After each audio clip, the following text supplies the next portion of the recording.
Hi, Goddess of Love here. Again, kamusta kayo dyan mga goddess ko? So, another reading na naman tayo today for the for the air signs, Gemini, Libra, and Aquarius. So, kamusta kayo dyan mga air signs natin dyan? No? So, tignan natin, no, ano bang naging problema ng inyong relasyon, no, mga air signs, no? So, dun lang tayo yung sa may mga problema na sa kanilang relasyon na hindi yung wala pa. So titignan natin no ano bang naging problema ng inyong relasyon at nagkagulo kayo no at naging magulo ang inyong relasyon ngayon no mga air signs natin diyan no Gemini, Libra, and Aquarius. So let's see no kuha tayo ng 6 cards here no for you air signs no. So tignan natin no so baliktaran tong ginawa kong cards na ito, right? No, so tignan natin no anong naging problema no sa inyong relasyon no at nagkagulo, right? So tignan natin mga air signs. Kuha tayo ng 6 cards for you air signs. So 1 2 3 4 5 and 6 no. So tignan natin yan. So you have this no God is watching no. So meron dito, nandito si God no. So hook up last.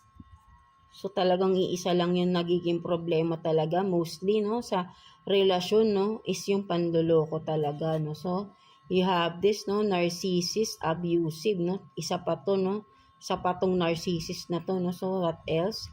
Abandon, neglected, school, may school pa rito. So pregnant plan no. So no meron dito no mga air sign. So parang magulo tong sitwasyon na ito no. So but then nandito si God no, God is watching no. So sinasabi dito air signs no, whoever you are na niloloko ka ng partner mo, nandito si God, nandiyan si God, alam niya lahat ng nangyayari no, right? 'Di ba? Alam niya kung sino yung totoo sa hindi. So tignan natin no. So talagang meron ditong nanloloko, may hook up, may last, right? No? So meron talagang nanloloko dito no. So and then may abusive pa no na partner no. Nanloloko na abusive pa no with this narcissist no. Pag narcissist talaga is bukod sa nanloloko na to talaga is may physical abuse pa to and lalo na spiritual abusive pa to. May physical, mental, spiritual abuse tong tao na ito once you are dealing with a narcissist no ang mga air signs no. Talagang parang you are totally in hell no, something like that. You are totally in a dark place when you are dealing with a narcissist no. Sobrang iba yan, sobrang ibang klase ang mararanasan nyo dyan no. So sana ay hindi ganun no, but lumabas to no. So iba na yung pakiramdam ko rito because nararanasan ko to and hindi biro ang makipag-deal sa isang narcissist, right? Lahat ng sakit, lahat ng pain talagang makukuha, mararanasan mo yan. And then there is abandonment no. So iniwan kayo ng tao na to no, ginost kayo, inabandon kayo no, something like that no. So meron ditong school, pregnant plan. So maybe may nabuntis itong tao na ito na mga air signs, right? No? So kung school, pwedeng sabihin nating estudyante pa, no? So maybe bata pa yung nabuntis nito, no? For some of you lang naman, no? So no? Kasi nga walang pakialam to Alam niyo walang pakialam to kahit sino na lang yan, basta wala kasi tong pakialam tong narcissist na to pag ganyan ang nakadil nyo mga air signs no. Puro sex based talaga yan. Ayan lang ang para sa kanila, ang mahalaga lang sa kanila sarili nila no. Yung mga pangangailangan ng sarili nila. Yung partner nila wala silang pakialam diyan. Kahit nga even sa anak nila wala silang pakialam. pagka nasasaktan nila partner nila, even anak nila natutuwa pa yan. Makikita mo masaya pa yan. 'Di ba? Makikita mo sa mga pagmumukha nila, yung ngiti ng mata nila kakaiba. And then talagang totally hindi yan totoo. Overall, baka simulang bata pa yan, sinungaling na yan. Galit na galit no? Galit na galit. Hindi, kasi talaga kasi hindi biro ang makipag-deal sa isang narcissist. Okay pa sana yung mas kung may niloloko ko na mga person, pwedeng niloko lang kayo, o pwedeng nanloloko na, pero but then, pagka may narcissist type pa yung tao, ang hirap i-explain, alam niyo mga air sign, but then, kakaiba. So, for sure, alam ko makaka-relate kayo rito, no? So, for some of you, lalo na pag may physical abuse talaga yan, no? For some of you air signs, no? So, kaya talaga ang hirap niya, no? And then, ano yan, hindi yan umaamin ng kasalanan nila. Instead, ibibintang, ibabalik nila lahat sa iyo, no? Para ikaw yung makaramdam ng guilt, no? Ikaw yung magko-question sa sarili mo. Ganyan ang mga style ng mga narcissist na partner.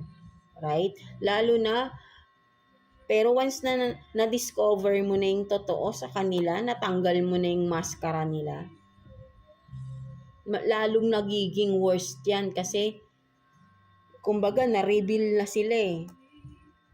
'Di ba? But then lalo silang magiging aggressive towards you. Kasi galit na galit yan dahil alam mo na yung totoo sa kanila, no? Something like that. So lalo kanilang pupuntiryahin, lalo kanilang tatargetin na saktan ng saktan ng saktan. Ganyan ang mga narcissist type person, lalo na pag partner, no? So yan, no, meron dito school, no? So maybe ay bata pa itong nabuntis niya, no? So planado, no? Maybe pinalano talagang mabuntis, no? No, I don't know, no? So kayo lang din nakakaalam niyan for some of you air sign, no? Kasi nga wala, immature kasi itong ganito and talagang napaka-selfish, no? Ng tao na yan, no? So kahit sino na lang yan, basta may makuha lang nila yung masatisfy lang yung mga desires nila sa sarili nila, tong last na to. Yan ang number 1 sa kanila. Yan ang importante sa mga narcissist, right? Yan ang pinaka-importante, no? So tignan naman natin, no, mga air signs, no? At basta wag kayong mawawal, kumbaga air signs, no? Kasi makikita mo rito nandito si God eh. 'Di ba? Nakikita lahat ni God, 'di ba? Nasaktan man kayo, nasasaktan kayo, God is watching, right? God is watching, 'di ba? Yeah, hindi, because God is watching. Nakikita niya yung mga paghihirap mo, yung sakit na nararamdaman mo, yung pain, yung pagsigaw mo, pag-iyak mo. Kitang-kita ni God dyan. Hindi, kailangan mo lang siyang tawagin, no? For some of you air signs. Kasi nandito na si God, do, tinitignan ka niya. Right? Kausapin mo si God, 'di ba? Na malagpasan mo tong problema na to, tulungan ka niya, no? Right now, no, mga air signs, no? Gemini, Libra, and Aquarius. 'Di ba?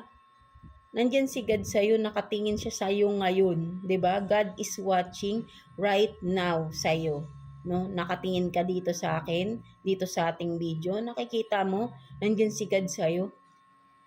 Nakatingin siya sa iyo ngayon. 'Di ba? Mga air signs. Naiiyak tuloy ako. Hindi, promise, alam nyo, grabe, 'di ba? God is watching, 'di ba? Hindi niya tayo pababayaan, right? So, yeah, kuha pa tayo ng additional message for you, air signs, no? So, kuha tayo ng 3 cards here, no? Mga air signs. So, wait lang. 3 cards for you. 3 cards for air signs, no? 3 cards for air signs. So, tignan pa natin. Additional messages for air signs.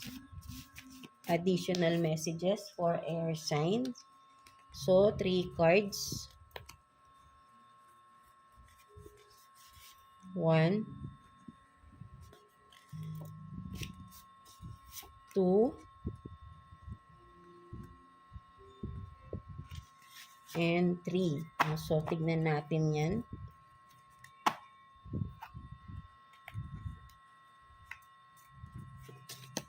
So, you have this, no, Aries, no, so maybe, no, for some, talaga, no, lumalabas talaga to ngayon, no, so meron din akong reading nung nakaraan, kung makikita niyo yung sa fire sign, no, meron akong nakuha na masculine energy doon, na player, no, sa fire sign, and then yung air sign ko doon is, ang kanyang kadil din is Aries, no, so talaga, no, meron dito, malakas ang Aries, no, ang fire sign, no, Aries, Leo, Sag, no, so this person is puro talaga sex based lang talaga, no, atong tao na ito, no, so what else? So, di ba, no, dirty, stubborn, sexual, di ba, nakikipag-deal pa siya with the sex workers and sex friends, oh, di ba, pati kahit sino-sino na lang, right? And then, secrets, no? Ang dami niyang tinatago, no? Unhealthy talaga, kumbaga, toxic tong tao na ito. Kasi nga, narcissist type siya, no? So, very toxic talagang personality nito, no? So, whoever na lang, so, parang, nagkalat-kalat na talaga siya, no? For some of you, no? Kung sino lang makaka-relate dito, no? Mga air signs, no? So, yan, no? So, relate na relate, right? No? So, air signs din ako, Libra ako, right? So, meron dito, taking the leap of faith. Believing, taking risk. Diba? So, sinasabi sa'yo dito, air sign, no? Take the leap of faith, no? Take the risk, no? Umalis ka na sa ganitong sitwasyon, no? Kung nandito ka pa rin sa relasyon na ito, na niloko ka na ng tao na ito, may nabuntis pa, no? Na for sure ay bata pa yung nabuntis niya, baka ma-child abuse pa to for some of you, I don't know, no? Syempre tinatago niya yan, eh. Hindi niya sinasabi yan, secretly lang yan. So maybe for some of you marireveal pa lang yan sa inyo soon, 'di ba? So but then God is watching, no? Hindi niya yan pa in the right time talagang marireveal na lahat yan. Whatever is that, no? Mga tinatago ng tao na yan sa inyo, mga air signs, right? Because God is with you, God is watching you, and God wants you to take the leap of faith, no? Take the risk to get out of that relationship, that toxic relationship, right? You are being guided with God. You are being guided by God, right? Nandito na si God na mismo to, eh, no? 'Di ba? So that is how much God loves you, no, mga air signs, no? 'Di ba?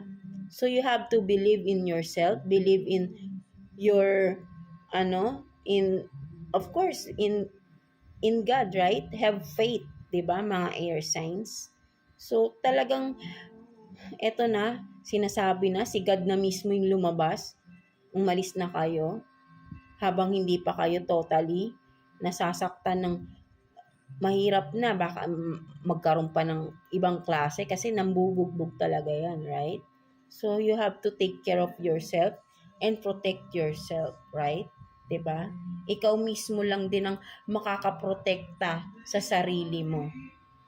Kapag umalis ka diyan, ayun na yung start, no? And then bumangon ka, 'di ba? Because this is not really a good person for you, air sign. There is someone for sure in the future na para sa iyo, ibibigay ni God, no? Re-rewardan ka ni God because you do not deserve this kind of person, no? Partner, no? And God will give you the person you really deserve, no, mga air signs natin, right? So yan, no, maniwala kayo sa sarili nyo, no? Huwag niyong hayaan na sirain kayo ng tao na ito, mga air signs, 'di ba? You have to get out, prioritize yourself right now, no? Magdesisyon na kayo, no, na kayo, mga air signs. So yeah, That's it for you, air signs, no? I know naka-resonate kayo rito talaga for sure. Maraming makaka-resonate with this reading for you, no? So, basta, no, ayun na yung mga sinabi ko, no? Sana may makuha kayong guidance from that, no? So, yeah, that's it for you. And God bless you all, air signs. And thank you for watching, air signs.